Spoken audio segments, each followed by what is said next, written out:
Welcome back, everyone, to Let's Play Dragon Age Origins. In the last episode, we completed our harrowing, defeated a rage demon, and learned that Mouse was really a pride demon trying to trick us into getting possessed.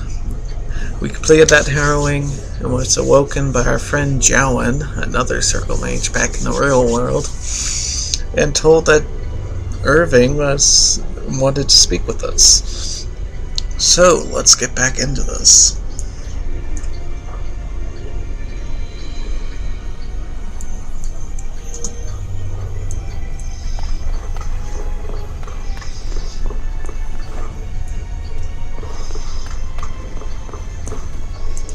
Right.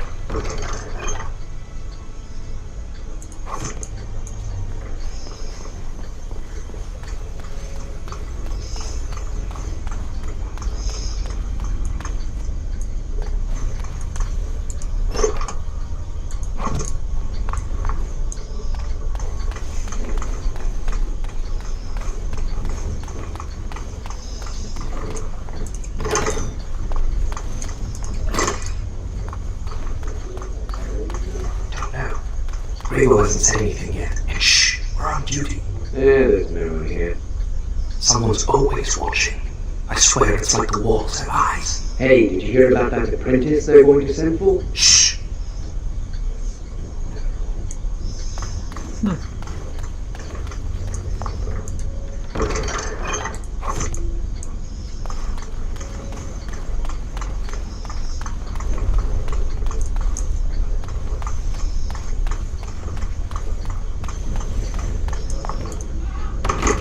Right.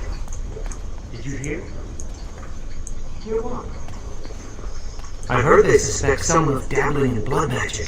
Why would anyone do something so stupid? That's a death sentence.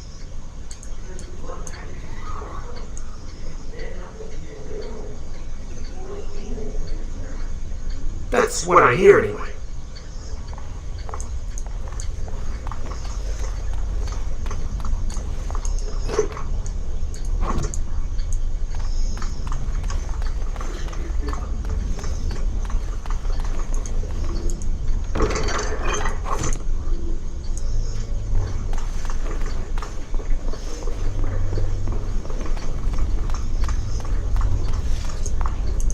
Right.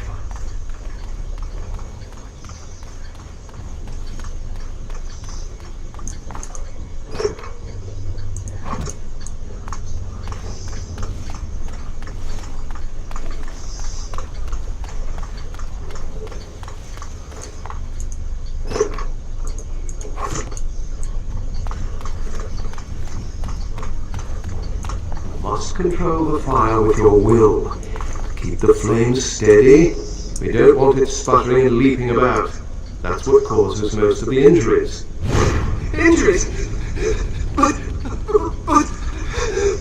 Steady. It reacts to your emotions. If you panic, it will... No. Breathe.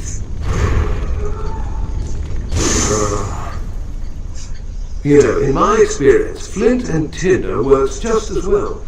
Maybe we should start with that.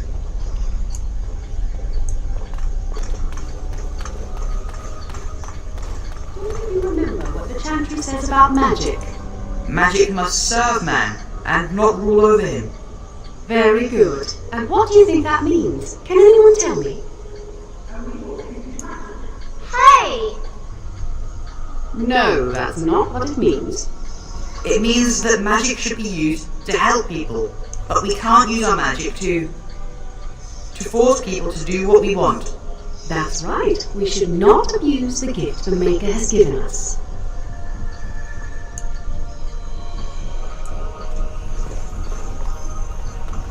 Concentrate, move the shield. With all my power behind that spell, you would have been obliterated. I am not your enemy. Fear is your enemy. It is a weakness that can be exploited.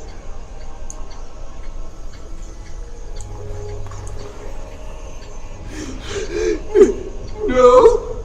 Then stand firm and know you can resist whatever I throw at you. Again.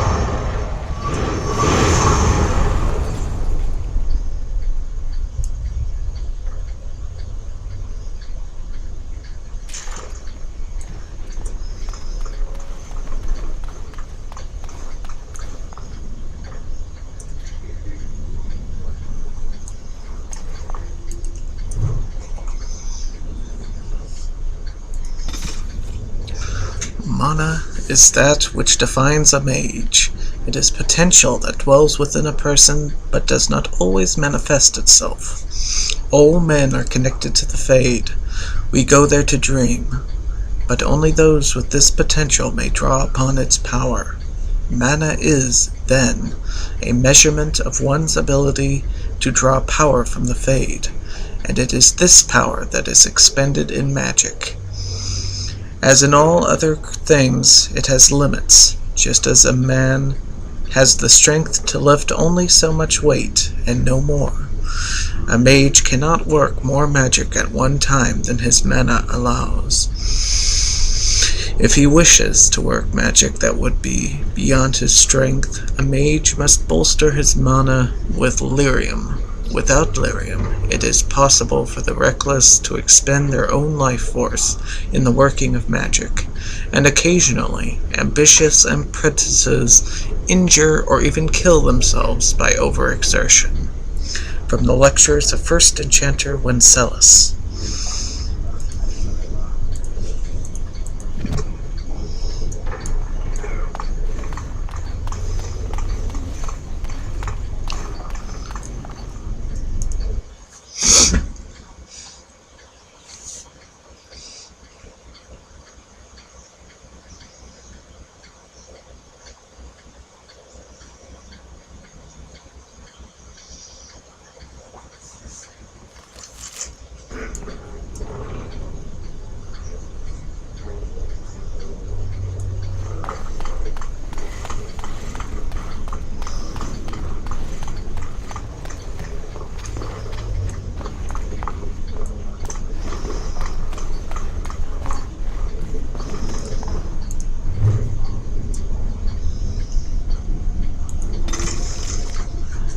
Those who oppose thee shall know the wrath of heaven. Field and forest shall burn.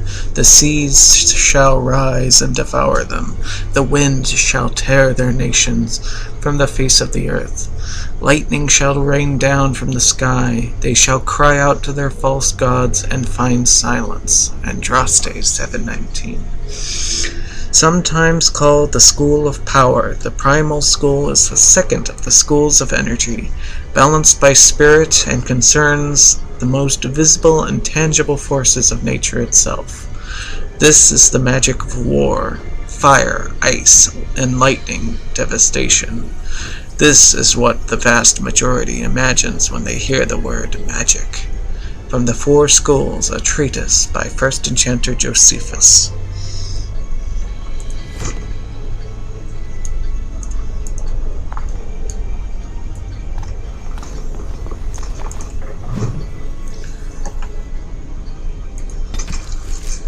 Opposition in all things, for earth, sky, for winter, summer, for darkness, light.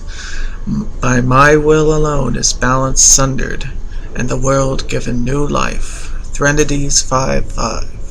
The school of creation, sometimes called the school of nature, is the second of the schools of matter, the balancing force and complement of entropy. Creation magic manipulates natural forces, transforming what exists and bringing new things into being. Creation requires considerable finesse, more than any other school, and is therefore rarely mastered. Those mages who have made a serious study of creation are the highest in demand, useful in times of peace as well as war.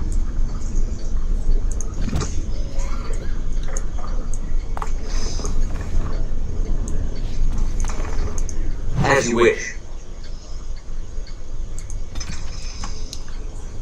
It is no simple matter, safeguarding ordinary men from mages, and mages from themselves. Each circle tower must have some measure of self-government, for it is ever the Maker's will that men be given the power to take responsibility for our own actions, to sin and fail, as well as to achieve the highest grace and glory on our own strength. You, who will be tasked with the protection of the circle, must be aware of its workings. The first enchanter is the heart of any tower. He will determine the course his circle will take. He will choose which apprentices may be tested and made full mages, and you will work most closely with him. Assisting the first enchanter will be the senior enchanters, a small council of the most trusted and experienced magi in the tower. From this group, the next first enchanter is always chosen. Beneath the council are the enchanters. These are the teachers and mentors of the tower, and you must get to know them in order to keep your finger on the pulse of the circle, for the enchanters will always know what is happening among the children. All those who have passed their harrowing but have not taken apprentices are mages. This is where most trouble in a circle lies, in the idleness and inexperience of youth. The untested apprentices are the most numerous denizens of any tower, but they more often pose threats to themselves due to their lack of training than anyone else. Knight Commander Serene of the Chantry Templars in a letter to his successor.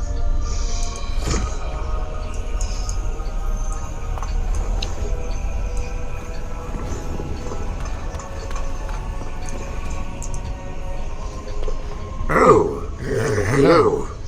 I don't believe we've met. Are you new to the circle?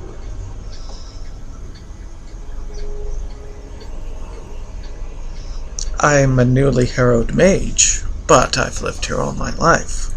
I'm sorry. There are so many of you, and I get confused. Not to mention, these old eyes are starting to go.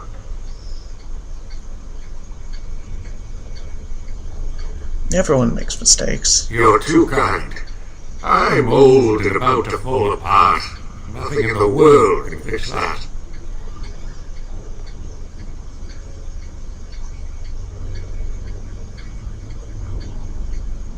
You should rest more, not be in the library.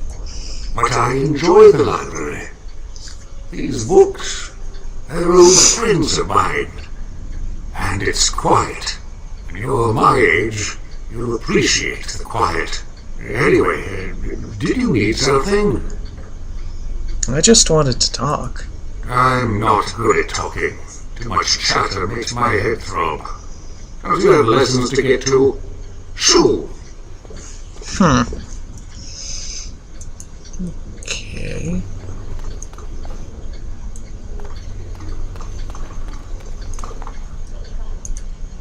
You need something? If not, step back. You're in my light. I just wanted to greet another of my kind. Are you surprised? We are probably more attuned to magic than humans are. Or at least our ancestors must have been. With most of our history lost, I suppose I'll never really know. Maybe the Dalish elves would, but I've never met one. Dalish elf? They live in the wilderness, traveling where they will. I've heard they keep the old beliefs alive.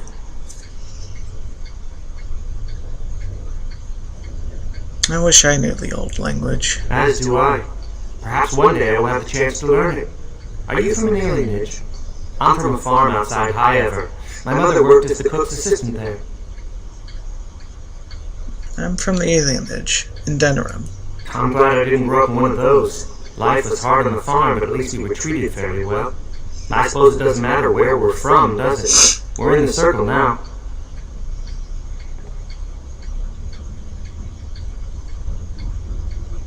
I suppose that makes us luckier than other elves. I am satisfied knowing the humans who look down upon me will fear me instead. But I should get back to my books. Thank you for talking with me. Good day.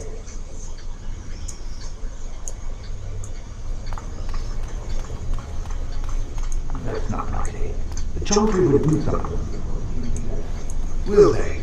They haven't done anything, and I've heard that the Equitarians are starting to soften a little on the Libertarian position. Sympathy for the position isn't the same as support. Yet. As far as I know, most Equitarians prefer to remain allied with the Loyalists. You can see why, don't you? Just think of what the Chantry would do if suddenly the circles were petitioning for more independence, or even a split. Won't be pretty. Ah, the the short-sighted libertarians. They'll get their way and take us all down with them.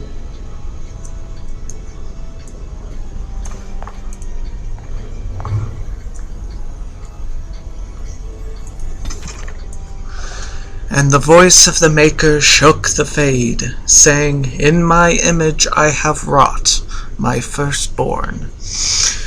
You have been given dominion over all that exists. By your will all things are done, yet you do nothing. The realm I have given you is formless, ever-changing." Threnodies 5:4. The first of the two schools of energy, spirit, is opposed by the primal school. It is the school of mystery, the ephemeral school. This is the study of the invisible energies which surround us at all times, yet are outside of nature. It is from the Fade itself that this magic draws its power. Students of this school cover everything from direct manipulation of mana and spell energies to the study and summoning of spirits themselves. By its nature, an esoteric school, as most others know virtually nothing about the Fade. Studies of spirit magic are often misunderstood by the general populace, or even confused for blood magic, an unfortunate fate for a most useful branch of study.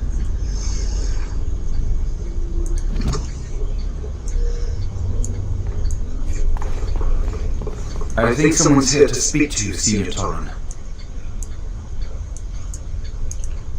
Hello. Congratulations on your harrowing last night. Good work. What were you talking about earlier? Ah, the fraternities of the enchanters. You probably haven't heard of them. It's best not to get tangled up in circle politics. More trouble than it's worth, really. Tell me about the fraternities. They're found in all circles throughout Thedas. Groups of enchanters who hold similar viewpoints, who band together to make their voices heard. The most influential fraternity are the Equitarians. They are moderates and believe in a code of conduct that all mages should adhere to. Then there are the Chantry apologists, the Loyalists. The Chantry says something and they follow it to the letter. The Lucrosians just want to make money, and the Isolationists would like us all to be hermits and live on an island. Then of course there are the Libertarians. They want more power for the Circle, more autonomy. Isn't that a good thing? And that's what they would say. Mages have enough opposition from the outside without tearing our circles apart with infighting. But what can you do? Giving up doesn't help anyone. An idealist, I see. Well, if you're going to change the world, you should get started immediately. Lots of world to cover.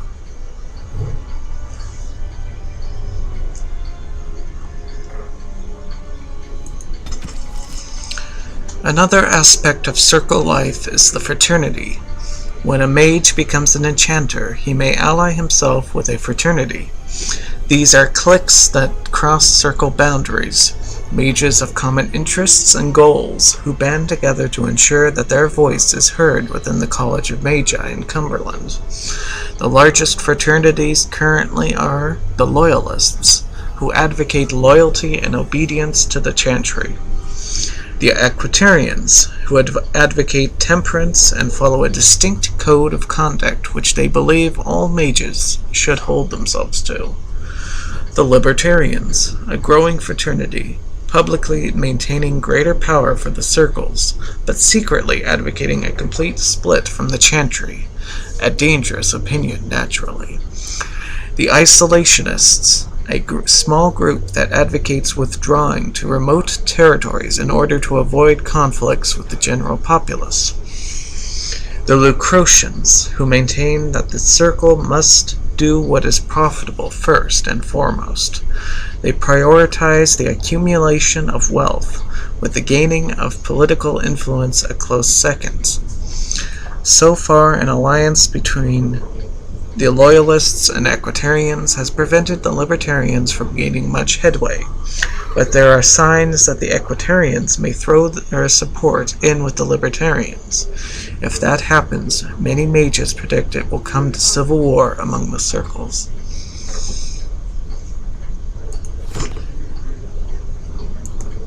Hello, were you looking for something? What were you talking about with that other mage? Oh, the fraternities. Groups of mages with a common agenda. I think we should all be isolationists. Stay in some remote mountain town far away from the mundanes who hate us. Why don't you go off then? I'd go hide alone in the wilds if I could. But who knows, they just brand me an apostate and hunt me down. There is no leaving the circle. It's till death do us part. Romantic, isn't it? Who are you? I'm Jarl, a mage just like you. I've seen you around, haven't I? I must have. I can't stage chat. Alright, have a good day.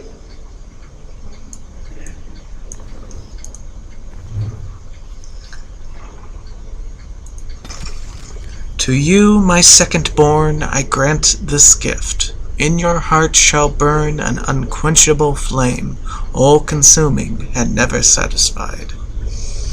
The second of the two schools of matter. Entropy is the opposing force of creation. For this reason, it is often called the school of negation. Nothing lives without death. Time inevitably brings an end to all things in the material world, and yet in this ending is the seed of a beginning. A river may flood its banks, causing havoc, but bring new life to its floodplain. The fire that burns a forest ushers in new growth, and so it is with entropic magic that we manipulate the forces of erosion, decay, and destruction to create anew.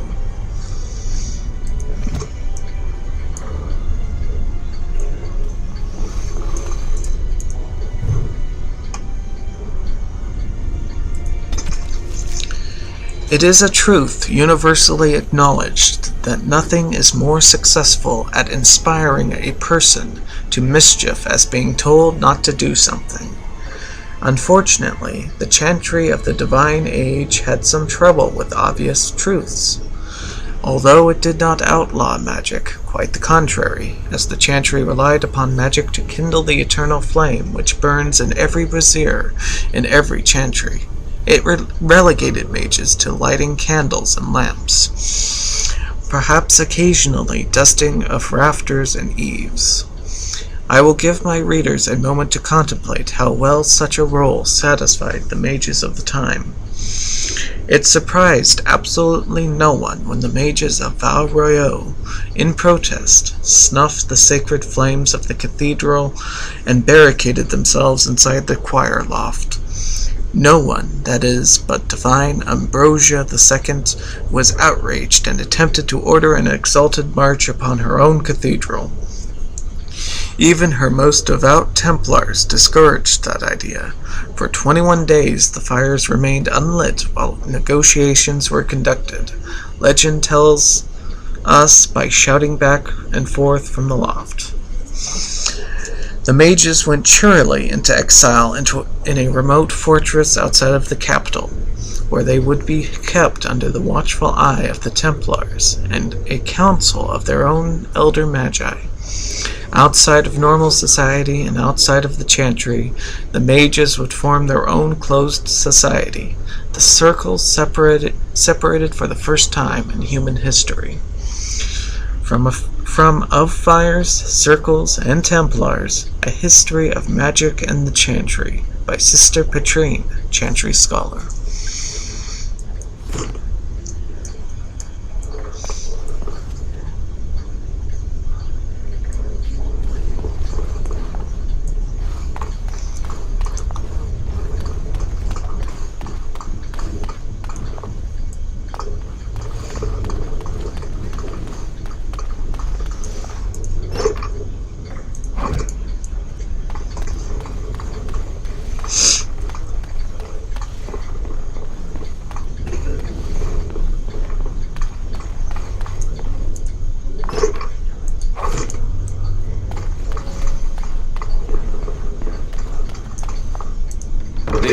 Easy enough. Ah, there you are. You are to be moved out of the apprentices' dormitory, and these are to be your new quarters. The Tranquil will move your belongings this afternoon. Go on, make yourself comfortable. Pretty nice quarters.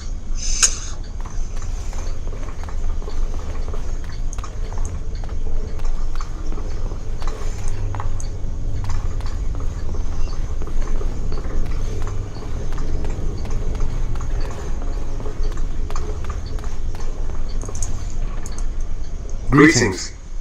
I'm glad your harrowing went well.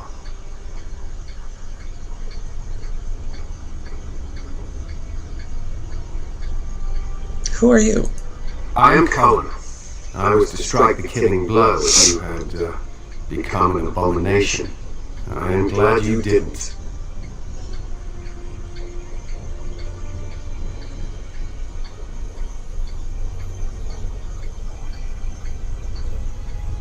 I thought all Templars liked killing mages. Some Templars, I know, discuss such things with glee. I don't share their enthusiasm. I try to serve the Maker first and foremost. As long as I am guided by his commandments, I cannot go wrong.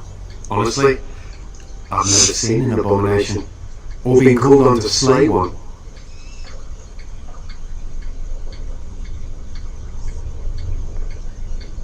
So you could have made a mistake?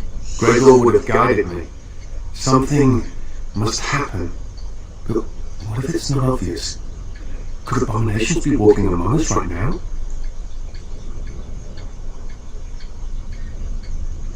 I'm sure there are no abominations here. This is still new to me. Maybe one to help be as dedicated and driven as Knight Commander Gregor. I should be on my way. You must be busy. Perhaps we can talk another time.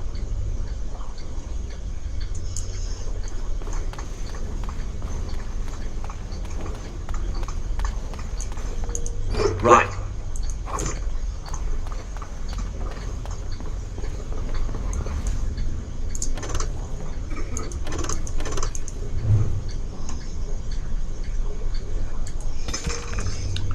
You must not be under the misimpression that magic is all-powerful.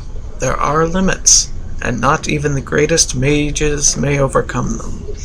No one, for instance, has found any means of traveling, either over great distances or small ones, beyond putting one foot in front of the other.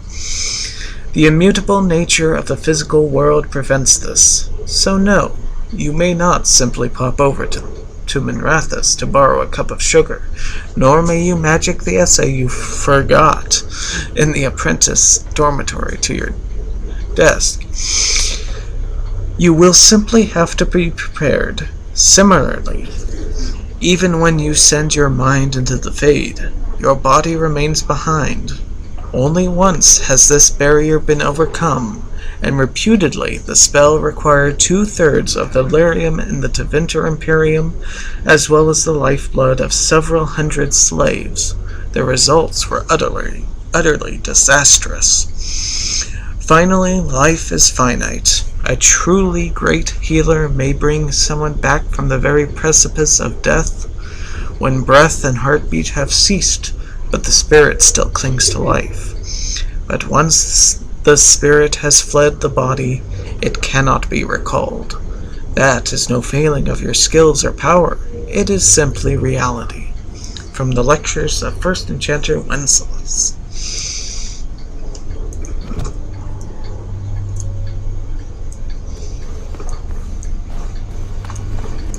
Let's get started.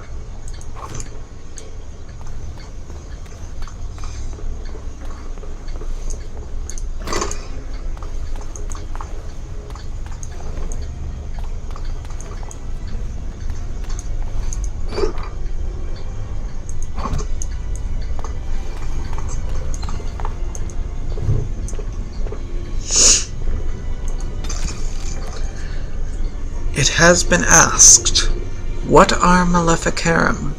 How shall we know them? I have been as troubled by this question as you.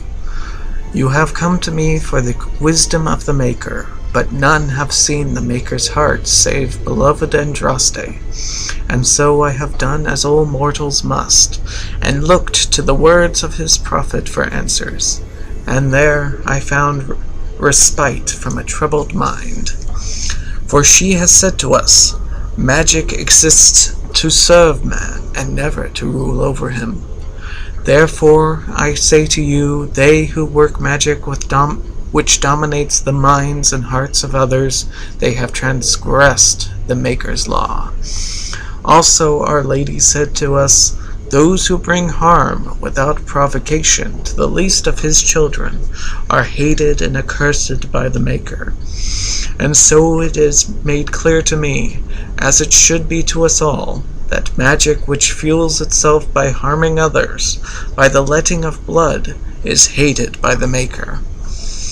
Those mages who honor the Maker and keep his laws we welcome as our brothers and sisters. Those who reject the laws of the Maker and the words of his prophet are apostate.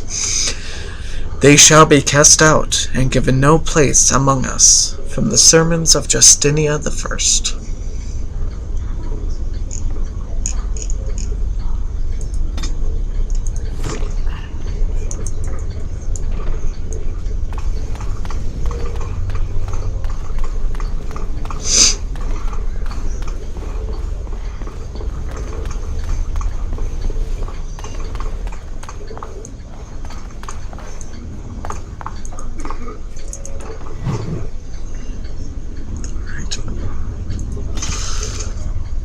In the 83rd year of the Glory Age, one of the mages of the Navarran Circle was found practicing forbidden magic.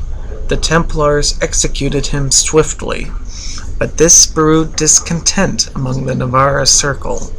The mages made several magical attacks against the Templars, vengeance for the executed mage, but the Knight Commander was unable to track down which were responsible. 3 months later, the mages summoned a demon and turned it loose against their Templar watchers. Demons, however, are not easily controlled. After killing the first wave of Templars who tried to contain it, the demon took possession of one of its summoners. The resulting abomination slaughtered Templars and mages both before escaping into the countryside. The Grand Cleric sent a legion of Templars to hunt the fugitive. They killed the abomination a year later, but by that time it had slain 70 people. Divine Galatea, responding to the catastrophe in Navarra and hoping to prevent further incidents, granted all the Grand Clerics of the Chantry the power to purge a circle entirely if they rule it irredeemable. This rite of annulment has been performed 17 times in the last 700 years.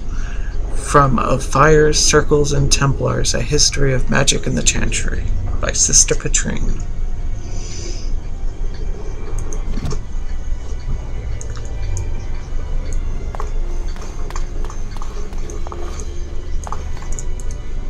Blessed art thou who exists in the sight of the Maker. Blessed are the penitents who seek his return. Blessed is the prophetess, purified by flame. May the chant reach the Maker's ears and tell him of our contrition, so let it be. Oh, I didn't see you there. I recite the Maker's blessings every day. It brings me peace in troubled times.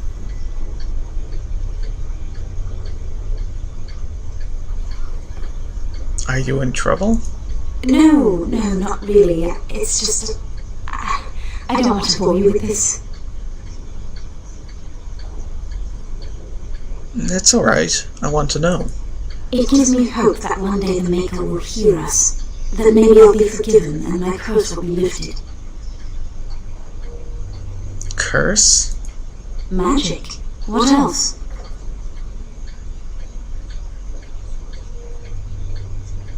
Magic isn't a curse. Magic causes such misery. It's dangerous and vile and wicked. The Chantry must protect the world from us. Being born with something so terrible must be a punishment. I wish I could be rid of it.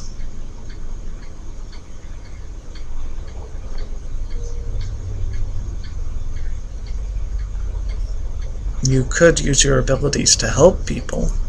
That doesn't take magic. If I could, I would dedicate my life to the Chantry, but they would never take me in.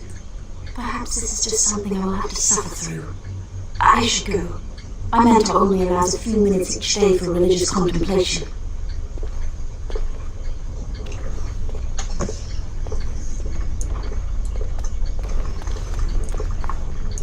Let's get started.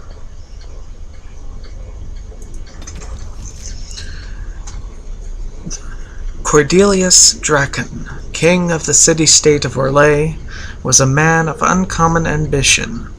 In the year -15 Ancient, the young king began construction of a great temple dedicated to the Maker, and declared that, by its completion, he would not only have united the warring city-states of the south, he would have brought Andrastian belief to the world. In -3 Ancient, the temple was completed. There, in its heart, Draken knelt before the eternal flame of Andraste and was crowned ruler of the Empire of Orlais. His first act as emperor to declare the Chantry as the established Andrastian religion of the empire. It took 3 years and several hundred votes before Olessa of Montsimard was elected to lead the new Chantry. Upon her coronation as divine, she took the name Justinia, in honor of the disciple who recorded Andraste's songs. In that moment, the ancient era ended and the divine age began. From Ferelden, Folklore and History by Sister Petrine.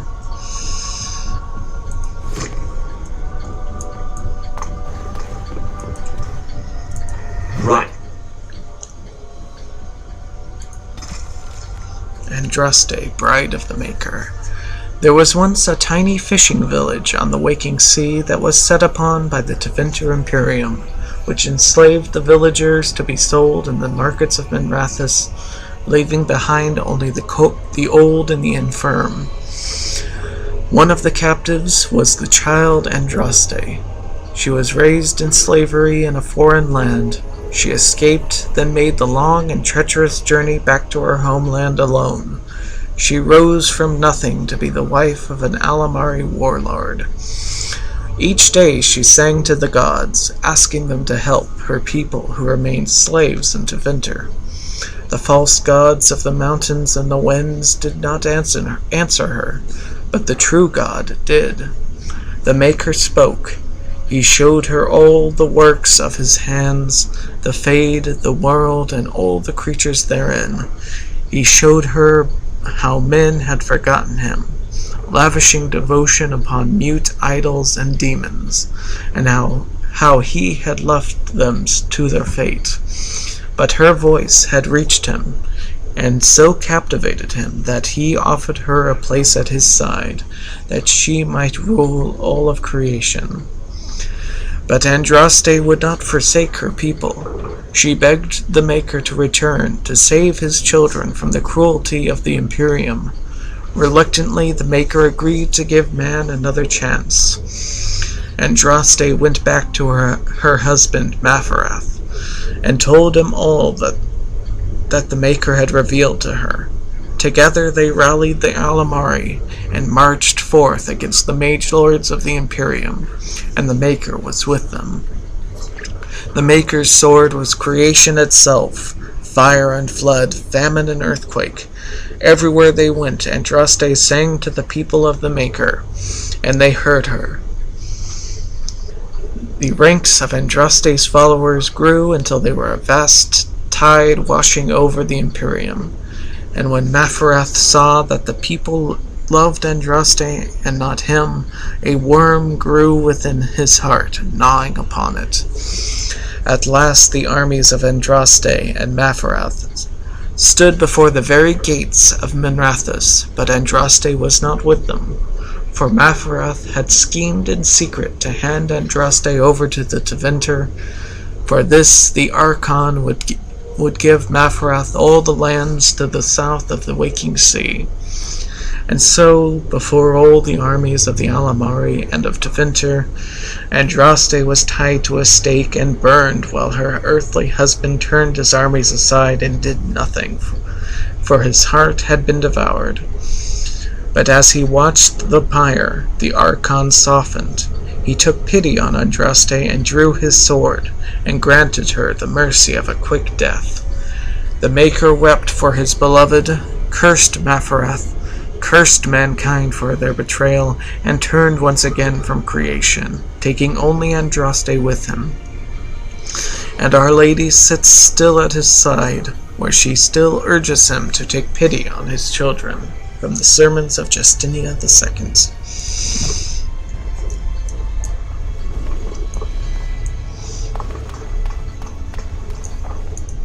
I heard about your harrowing. Congratulations. Andraste must have smiled upon you.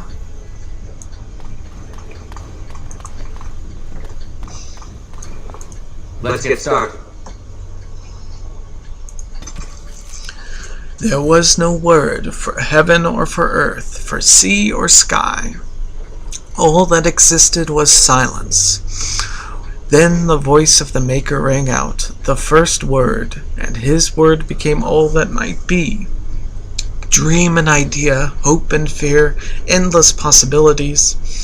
And from it made his firstborn, and he said to them, In my image I forge you, to you I give dominion over all that exists. By your will may all things be done. Then in the center of heaven he called forth a city with towers of gold, streets with music for cobblestones, and banners which flew without wind. There he dwelled, waiting to see the wonders his children would create. The children of the Maker gathered before his golden throne, and sang hymns of praise unending, but their songs were the songs of the cobblestones. They shone with the golden light, reflected from the Maker's throne. They held forth the banners that flew on their own. And the voice of the Maker shook the fade, saying, In my image I have wrought, my firstborn. You have been given dominion over all that exists. By your will all things are done, yet you do nothing. The realm I have given you is formless, ever-changing. And he knew he had wrought amiss. So the Maker turned from his firstborn, and took from the fade a measure of its living flesh, and placed it apart from the spirits, and spoke to it, saying, Here I decree opposition in all things, for earth, sky, for winter, summer, for darkness, light. By my will alone is balance sundered, and the world given new life. And no longer was it formless, ever-changing, but held fast, immutable, with words for heaven and for earth, sea and sky. At last did the Maker from the living world make men, immutable as the substance of the earth, with souls made of dream and idea, hope and fear, endless possibilities. Then the Maker said, To you, my second-born, I grant this gift. In your heart shall burn an unquenchable flame, all-consuming and never satisfied. From the fade I crafted you, and to the fade you shall return, each night in dreams, that you may always remember me. And then the Maker sealed the gates of the golden city, and there he dwelled, waiting to see the wonders his children would create. Trinities 5:1-8.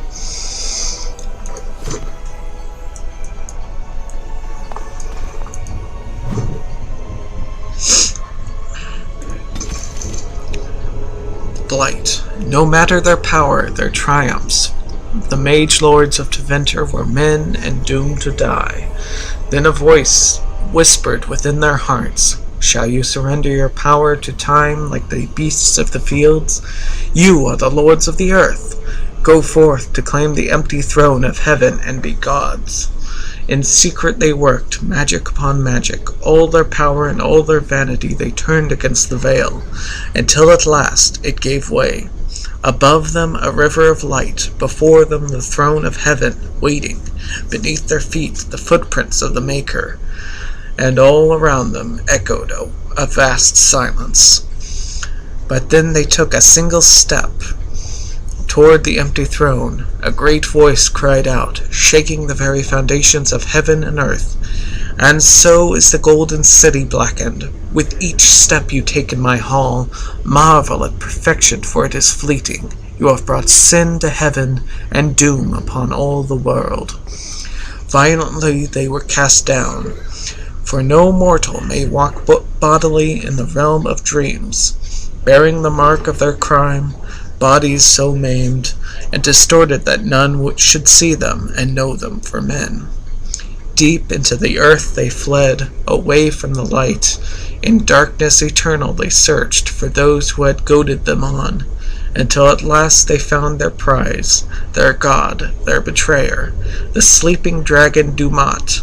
Their taint twisted even the false god, and the whisperer awoke at last in pain and horror and led them to wreak havoc upon all the nations of this world, the first blight.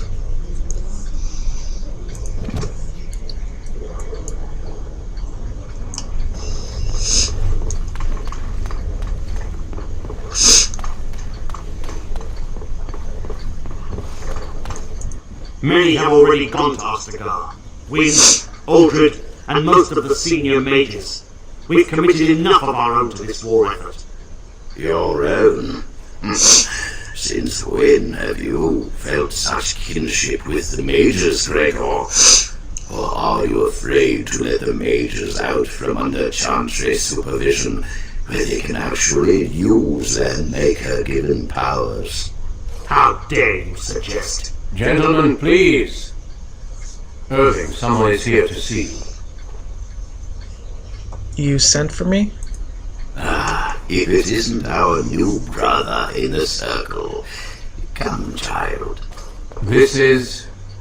Yes, this is he. Well, Irving, you're obviously busy. We will discuss this later. Of course. Well, then, where was I? Oh, yes, this is Duncan of the Grey Wardens. Pleased to meet you. You've heard about the war brewing to the south, I expect. Duncan is recruiting mages to join the king's army at Ostagar.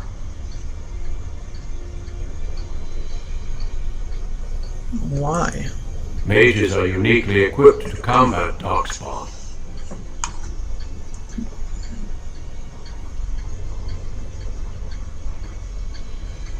Darkspawn are a dwarven problem. They have formed into a horde in the Kokari Wilds and threaten to invade north into the valley.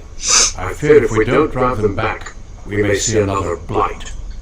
Duncan, you worry the poor lad with talk of blights and darkspawn. This is a happy day for him. We live in troubled times, my friend. We should seize moments of levity, especially in troubled times. The harrowing is behind you. Your phylactery was sent to Denerim. You are officially a mage within the circle of Magi.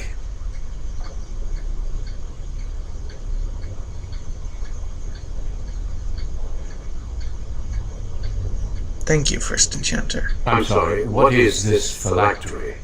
Blood is taken from all apprentices when they first come to the tower, and is preserved in special vials. So they can be hunted if they turn apostate. We have few choices. The gift of magic is looked upon with suspicion and fear. We must prove we are strong enough to handle our power responsibly. You have done this. I present you with your robes, your staff, and a ring bearing the circle's insignia. Wear them proudly, for you have earned them. Thank you. It goes without saying that you shall not discuss the harrowing with those who have not undergone the rite. Now then, take your time to rest, or study in the library. The day is yours. I will do that. I will return to my quarters. Would you be so kind as to escort Duncan back to his room, Jack? It would be my pleasure. The guest quarters are on the east side of this floor, close to the library. Now, if you'll both excuse me, I have matters to discuss with Gregor.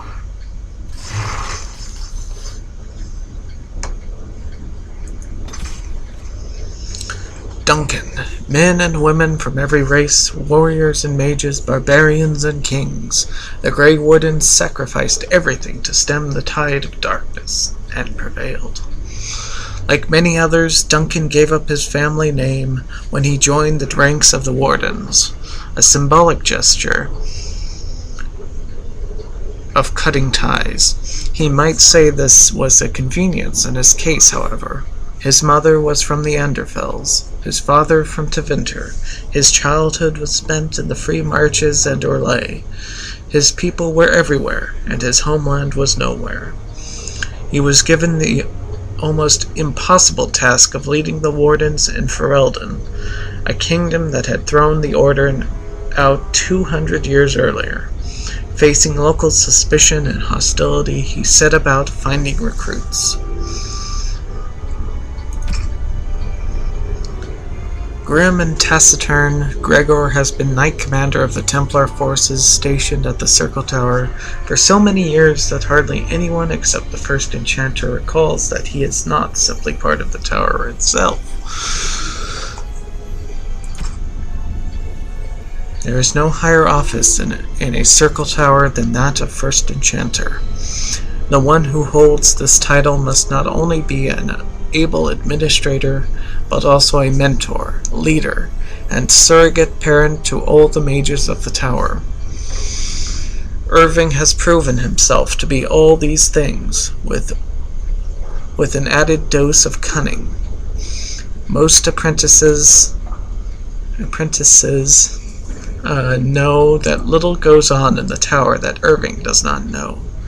He can soothe Templars angered by some childish magical prank at the same time that he lauds the pranksters, and everyone walks away satisfied.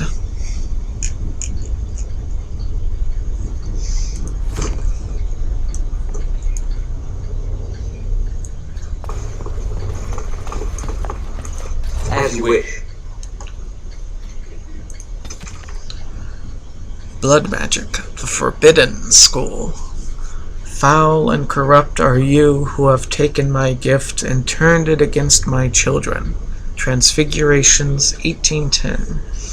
The ancient Teventers did not originally consider blood magic a school of its own. Rather, they saw it as a means to achieve greater power in any school of magic.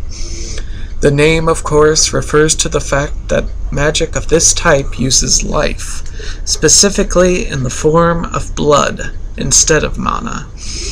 It was common practice at one time for a magister to keep a number of slaves on hand, so that, should he undertake the working of a spell that was physically beyond his abilities, he could use the blood of his slaves to bolster the casting. Over time, however, the Imperium discovered types of spells that could only be worked by blood. Although lyrium will allow a mage to send his conscious mind into the Fade, blood would allow him to find the sleeping minds of others, view their dreams, and even influence or dominate their thoughts. Just as treacherous, blood magic allows the veil to be opened completely so that demons may physically pass through it into our world. The rise of the Chant of Light and the subsequent fall of the Old Imperium has led to blood magic being all but stamped out, as it should be, for it poses nearly as great a danger to those who would practice it as to the world at large.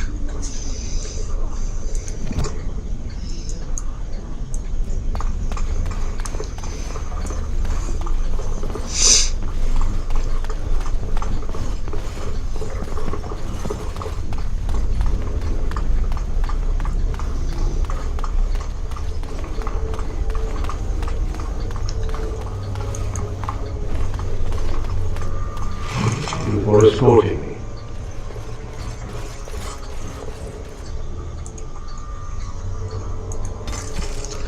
The Grey Wardens. The first blight had already raged for 90 years. The world was in chaos. A god had risen, twisted and corrupted. The remaining gods of Tevinter were silent, withdrawn. What writing we have recovered from those times is filled with despair, for everyone believed, from the greatest archons to the lowliest slaves, that the world was coming to an end. At Weishaupt Fortress in the desolate Enderfells, a meeting transpired. Soldiers of the Imperium, seasoned veterans who had known nothing their entire lifetimes except hopeless war, came together.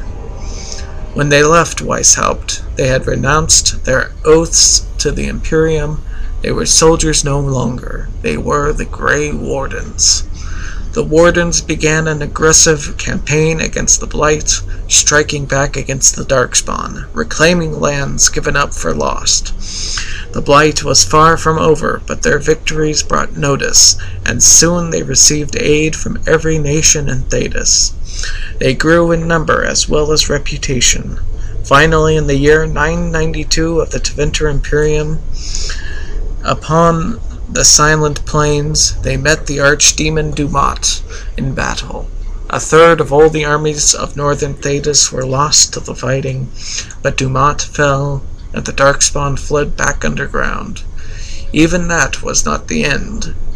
The Imperium once revered 7 gods: Dumat, Zezikel, Toth, Andoril, Razikael, Lusicon, and Urthemiel. 4 have risen as archdemons. The Grey Wardens have kept watch through the ages, well aware that peace is fleeting, and that their war continues until the last of the dragon gods is gone.